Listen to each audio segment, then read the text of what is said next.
Hello, and welcome back to Beyond Teaching, Season 2, the pandemic miniseries for Thanksgiving week. Food for thought. Is there such a thing as a run-on title? We're pleased to be returning to you on the Psych Sessions Network. This series is hosted by Susan Nolan from Seton Hall University, Adiyinka Akinseler-Smith from City College, New York, City University, New York, Asani Sewell from Pacific University, and yours truly, Eric Landrum from Boise State University. That's right, this is a 5-part miniseries all released during Thanksgiving week in the U.S. 2021. All of these episodes are pandemically themed. You know, the gift that keeps on giving, and were recorded from May 24th through October 4th, 2021. What are you in for? Oh, the places we'll go. Each day, Monday through Friday of the break, we'll release a new episode. You'll hear us discuss issues such as stopping the tenure clock, publication lags and research productivity, the challenges of campus mask mandates, vaccines and vaccine mandates, the joy and anxiety of returning to face-to-face instruction, online conferences and plausible solutions, DoorDash appears, the curmudgeon. You can guess who that was. Travel budget privilege, student pandemic sluggishness, frog swallowing, what? Weekend fun and hobbies. Beyond Teaching will launch Season 3 on Wednesday, December 1st, and we'll make one episode available for 10 consecutive Wednesdays in the same manner as we did for Season 1. In the meantime, please enjoy this Season 2 pandemically themed miniseries, suitable for binge listening over your break or whenever you want.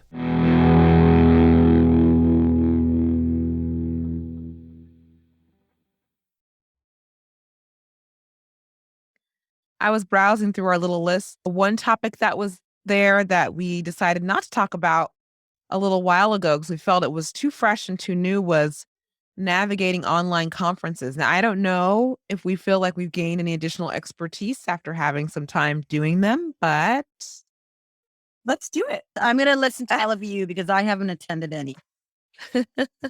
I think it's a great idea, Asani. And this will be released after ACT, which is the Society for the Teaching of Psychology's annual conference on teaching. But that is coming up in less than 2 weeks. Yes, this is timely. Attended 2 over the past month. And you spoke at one. You were a keynote speaker, Susan, for APS in the summer. You were the keynote teaching conference speaker. That's right. That was in May. I think it might have spilled into June. And so when I went to work at SFLAT and OSFLAT, the European Society for Psychology, Learning and Teaching, and the Australian Society for Psychology, Learning and Teaching. Virtual, and I wish I did there. Were they held in dual modalities, both in person and virtually, or only virtually? In the end, both of them were only virtual. Yeah. OSFLAT hung on for a while to see that they might be able to, because Australia did a really good job for a long time, having basically no COVID. But yeah, they were both. One of the things I liked about, so there's been a couple of times that have done a good job about time zone and sort of, actually, I didn't end up going to much of it, and I'm drawing a blank on the name, the conference on open science, the organization, they're great. I'm going to have to look it up. But they did it in 3 different time zones. So the first day was kind of good for North American, the Americas. The second day was kind of good for like Europe, Middle East, Africa. And the third day was like good for Asia, Australia. So on your non-day, you might have to get up in the middle of the night if you wanted to watch something. Watch something live. But it was really interactive. Most of them had hackathon and they had interactive workshops. So It's a hackathon. A hackathon in their context was usually it's like you have like some kind of computer project you're working on, but this is any kind of project, different kinds of psychology, science related projects. So some really cool ones at APS that I know of. I've never participated People will agree to be in a hackathon for 4 hours and they'll redesign, let's say, a research methods course. And they'll all bring their syllabi and they'll all sit in a room with their laptops and they'll share a syllabus, they'll share assignments, and they can all leave with a redesign of something or a curriculum or a lab, or they'll design labs for a sensation perception course. So a hackathon, a bunch of people get together, usually live, and they crowdsource something together. It's really kind of cool. Neat. And it actually is something that works well in the context of a virtual conference. Yeah, if the facilitator has the street cred and the chops and skill set to handle that and keep all those balls juggling at the same time, I think it's really complex to do. In general, it seems like the online conferences streamline their programs relative to what would be in person. I don't know if you found that as well, that there tends to be fewer concurrent sessions for the online conferences that are completely online, not hybrid. That makes it a little easier to like navigate and negotiate and decide sort of where you're going to be versus if you had this exact same scheduling and content that was online as it would be in person. So that makes it a little easier to navigate, I feel like. SPLOT and OSPLOT, they did everything live. Wow. Kept it like that. That was why the getting up in the middle of the night if there was a session that you wanted to see. Exactly. Right. They really, Spinat, who's the conference director, she's from the University of Heidelberg in Germany. She prioritized that because she wanted the interaction, and they would do different kinds of breakout groups and in between things. And so that they really valued that. Also, I remembered it's SIPS, the Society for the Improvement of Psychological Science, that was doing the 3 different time zones and the hackathon and workshop context. Yeah, that was SIPS. Sorry, I forgot. They're doing really great stuff. Susan, but is that the conference that you went to that you were nonplussed with? No. Okay. That was different. Yeah, no. This one I just went to entirely as a participant, and that was really fun to do. Because when you're speaking, you're always that. I think there's probably a lot of advantages to online conferences, and I think we've talked about it before, but that's okay for us to talk about it again here in season 2. The recording of those things, those events, making them available, many of them are going to be evergreen. It makes that access to knowledge so much more universal for people around the globe. Just like it's some of the same benefits of this podcast, quite frankly. When you record it and release it and make it available, there's just so many more benefits. I think the internationalization, it's the only way some people would participate. Very few, I shouldn't say very few. I don't know how many people could afford to go to Europe or afford to go to Australia to attend a conference, although a very cool thing to do. And if people can do it and that's their priority, I would encourage them to do it. But to be able to go virtually over Zoom and pay the registration fee, whatever it is an awesome opportunity. Well, registration fees are much less. And Right. we've talked about this before, Eric, you and I. Many conferences don't pay. Oh, I think we even talked about it on the podcast. And they don't pay an honorarium beyond travel. So that's great. I get very excited when someone pays my travel to go to a conference. But you're also giving up time. And I don't have kids, but people who have young kids, then you're having to figure out childcare. I realized recently that Psychonomics, which is not a conference I go to, I just saw this somewhere, has conference family grants for childcare, either on site or even if you're attending virtually, you can apply for a grant to get a child there. Yeah. It's real. Yeah. I actually proposed it to the Society for the Teaching of Psychology recently. It's something we're going to talk about one of our upcoming meetings to see if we can do it for our conference. And everybody was very excited about it. But yeah, I can't imagine, again, Yinka and Eric both raising kids. Yeah, I can't imagine how you get to a conference. Yeah, even I think if either your kids are grown and gone or you don't have kids, I think you can appreciate an organization that is that thoughtful, that is that supportive of families, or maybe it's even you find other supports for early career, where you have early career grants that discounts for registration. There's so many different ways that we can support our colleagues. So we know a little bit about Susan's been highly involved in other great. Oh, go ahead. No, I just realized I lied. I have been to an online conference. We were I was going to say, probably thought no way was not going And to Indy at all. one, and it's just talking about the nice things that they do. So I was one of the speakers, and what they did that I thought was so thoughtful, even though we weren't going anywhere. And they did send because this had been planned before COVID, and so they did have an honorarium set aside, and so they would have flown us and blah blah blah. But they sent us, I've forgotten what it's called, but these vouchers so that we could order food during the conference. Oh, Which I thought was a nice little thing. So you had That's some very lunch. nice. Well, it was just little things that make one go, sure, I'll do it. like a DoorDash coupon. Exactly. That was what it was. It was DoorDash. That was what they, and I thought, I was just like, wow, that is such a nice thing to have done. So I worked, but I got some lunch.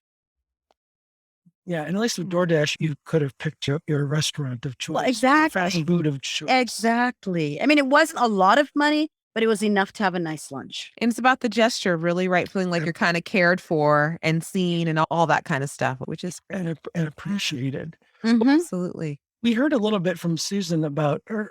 I think we've heard from her about her thoughts about online conferences. And Yinka, how do you feel about attending? Are you excited about them? Have you gone to many? Are you looking forward to any? I'm just curious about your thoughts about online conferences. So I attended one that sticks out in my mind. It's a national conference of race and ethnicity in higher education in core, which is like the premier conference on those topics. And it was held in Portland, Oregon. When was that? 2019? Yes, in 2019. Huge conference at the convention center.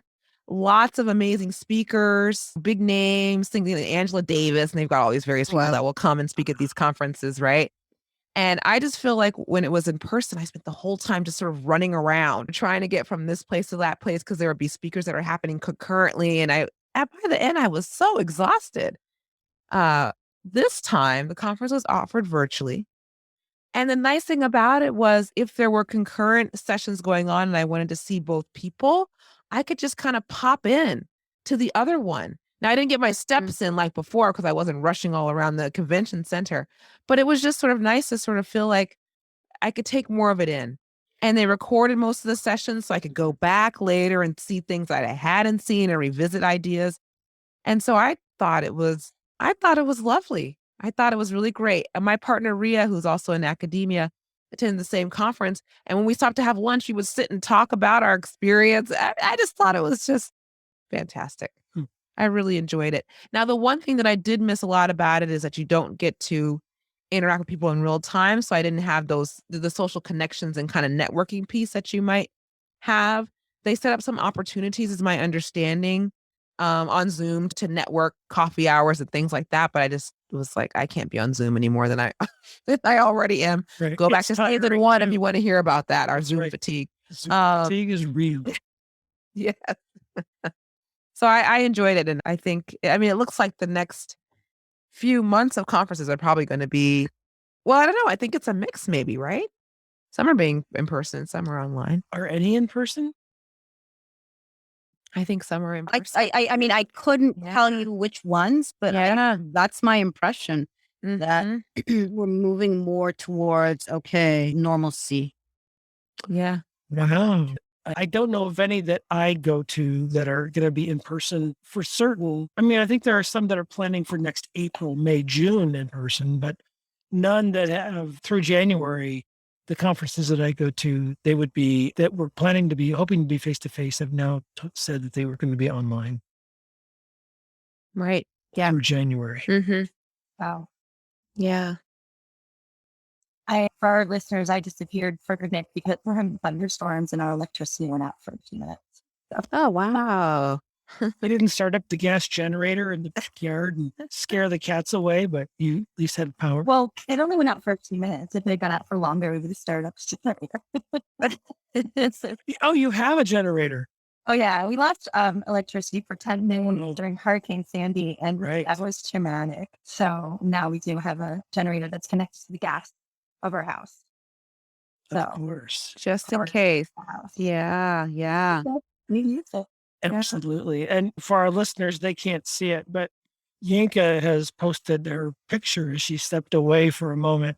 And either that's a picture of Yinka from 2 days ago or 20 years ago. I can't tell. That's a beautiful picture, I have to say. He looks very happy. We kind of solved the problem of online versus face-to-face conferences, Susan. It was really a breakthrough moment in the history of our podcast. Fortunately, it can't be recreated, Susan. You'll have to listen to the episode when it comes back. Thank you, Sonny. Oh, I can't believe I just said to Susan. I know. I want to take it back. I know. The intermittent Eric, relationship is. you're a bad influence on me, Eric. I've been hanging out with you way too. And there's the second epiphany of the episode. A, I'm a bad influence, and B, I've said it out loud. Am I amen, sister? Anyway, I thought maybe you had solved it because I actually think that the solution that many conference directors are coming to is hybrid. And having the in-person component, because there are so many benefits, but then providing some synchronous live and some asynchronous content that can be viewed, including afterwards. I love that some of the conferences keep their content up for a while. So I think the solution is hybrid going forward. It makes really good sense I do appreciate that the conferences can make their content available. You can get access to high quality speakers and content for months afterwards. I mean, that could really be an added value of becoming a member of Eastern Psychological Association or Rocky Mountain Psychological Association or the specialty conferences like Asani just talked about that was held in Portland. I mean, to be able to, if you weren't able to attend or be online live, 2 months later, you do a Google search and you find that somebody presented in Portland and oh my gosh, either for free or nominal fee, you could watch that speaker give a talk on her or his cutting edge research. I think that's amazing. Let me speak for a moment to this won't surprise anyone, the curmudgeonly view of online conferences. And maybe it's more proper a privileged view, which is I'm far enough along in my career where, and I guess I'll say this out loud, I wasn't going to face-to-face conferences for learning. I was either going to conferences to occasionally give a talk when invited and for the social aspect of seeing my friends, hanging out and going to dinner. So it was almost like I was going for mini high school reunions, so to speak, but I was getting my department to pay for it, which is really dumb of me to say out loud, I suppose. I can edit this. You're the chair now, though, aren't you? I am, but somebody's got to sign my travel. I mean, Eric, I've seen you at conferences, and you're definitely diminishing what you do at conferences, which includes networking, connecting people. I often sit in the back row of talks with people who are totally still going to talks. Oh yeah. I'm still going to talks. I go to every talk. I try to go to every talk my friends are going to because they're all giving keynotes like Susan Nolan and Regan Gorung and Missy Beers and Danae Hudson and all those folks, those great folks. But the thing is, I have no interest in going to online conferences, even though there's great people giving them great talks. Science continues to be advanced in my absence. I'm very glad of that. But I'm just demotivated or amotivational because of the lack of that high school reunion component. And that's don't what like the hybrid would work for you then. Right. I think it would if the right people are going. How bougie does that sound of me to say that? I mean, you're absolutely right that there's privilege baked in, and I understand that there's no in person, but there's privilege in that we have universities that will pay for our travel and some of our own travel, and some of them, and some of us can also afford to go to some conferences on our own. Right. And there are a lot of people who can't. And then there's the childcare element again, and then the international travel elements again. So I think the hybrid model answered your question because there'll be enough of the high school reunion crowd and new folks. I always end up meeting great new people every time I go to a conference. That's because you're an extrovert. And Some of us are really shy. I know. That's why I say the same people I know over and over. When I say that, my friends look at me and laugh, but I am very like shy. I don't know people. I am painfully shy. I am a painful introvert. Trust me. The other thing I've been thinking about why I would enjoy the opportunity to have a hybrid or online conferences is we had those horrible wildfires in Oregon last year that got me thinking really deeply about climate change. It had me thinking like climate change is like knocking on my door with all that smoke. We couldn't leave the house for how long was that? 2 weeks or something like that. It was horrible smoke. I want to reduce my air travel. Yeah. You know, I feel like I do all this recycling and things throughout the year, but at the moment I step on the plane, that's all kind of wiped away. So Yeah. if I can go to some online conferences to reduce the amount of time that I'm on an airplane, I feel like that's a benefit. It makes so I'm trying much to be a better sense. person, basically, is what I'm saying. Well, Asani, everything I know about you, you're a great person already. But the reducing carbon footprint makes really Yeah. good sense. I'm just not that good. You're going to do more recycling then, Eric. I do recycle. It's actually my daughter, when she was very young, is the person who guilted me into recycling. I wouldn't have been recycling if it wasn't for her. And she's heard that 100,000 times in her life. I think that's an excellent point. And I know that I went to a conference and I went to the previous SFAT conferences in Europe, and everybody was taking trains from really long distances. That was the first it was a few years back. It was, I think 4 years ago was the one I'm thinking about in Salzburg. And I was like, wow, you're taking a train for like 10 hours. Why didn't you just fly? And that was when I started getting this answer. Exactly what you're saying, Asani. It's I can work on the train and I just plan around it and reduce my air travel. Yeah. Would it be better for me to drive to Portland from Boise or fly to Portland? What's the lesser carbon footprint? Driving, definitely. All right. Yeah. I can drive. Taking a bus. Oh, even better, right? Public transport. That would be better. Well, I love to take Amtrak. I'm lucky and I live along the northeast quarter in New York. And you can get work done. Get work done. And I can also get on the train in Newark, New Jersey, right near where I live, rather than having to go to an airport and wait for 2 hours. I love the train. Yeah. But not everybody lives on an Amtrak corridor where trains run every hour to New York. I'm sorry, from New York to Boston or from New York to DC. Right. I wonder if we could think about what tips would you give people for attending an online conference. I guess my 2 tips are to really pay attention in advance, because I find that when I go to a real conference, I don't worry so much about the schedule. I just see what's up next. I'm like, oh, I'm going to see that person. Whereas when you're going to an online conference, you're probably either at your house or your office and you're going to get other things done. You're not going to probably go straight through. And having a plan helps me to plan the rest of my day around that. And then the other thing is I love engaging in the chat. And I have so much more fun during the talk if I start engaging in the chat with the other attendees, or even better in the case that it's a live synchronous talk, except for the talk is recorded, which occurs a lot. APS did that. Other places did that. Then the speaker is in the chat watching their own talk with the attendees. And that is super fun. Yeah, that was fun. So Susan was a keynote speaker for APS. Her talk was pre-recorded. And so she was live in the chat while her talk was being given so that people could ask her questions. And she would answer cool. while her talk's on the screen. And then there could also be side chats. There could be private chats, but there was mostly public chats. And you could see who was in the room. And if I recall correctly, there were what I would call some very high level people in psychological science in that room.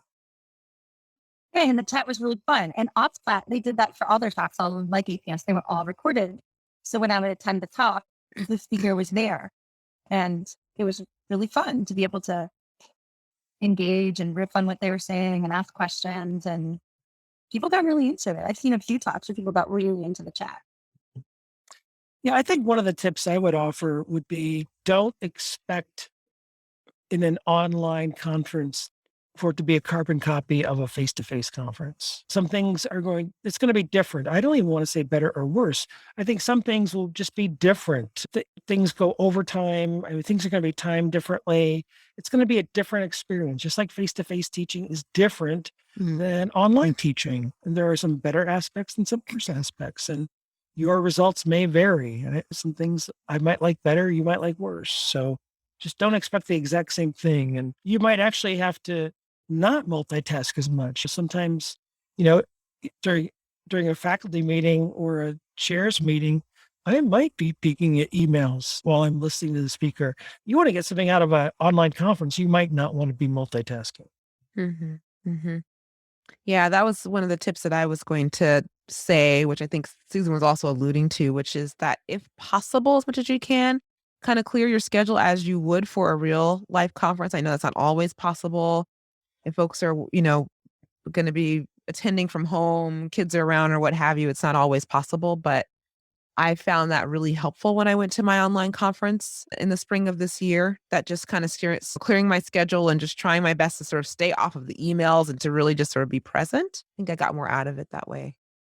So I think the one thing, again, I have not been to as many as all of you have been, but the one thing that I might suggest is the empathetic component. Like, just as it's hard when we're teaching our students and we see square boxes that are black or just have pictures in them, let's kind of have our faces on, because it's just, as a speaker in any format, it's just nice to be able to see faces out there as opposed to just boxes. So remembering that side of it and being professional there.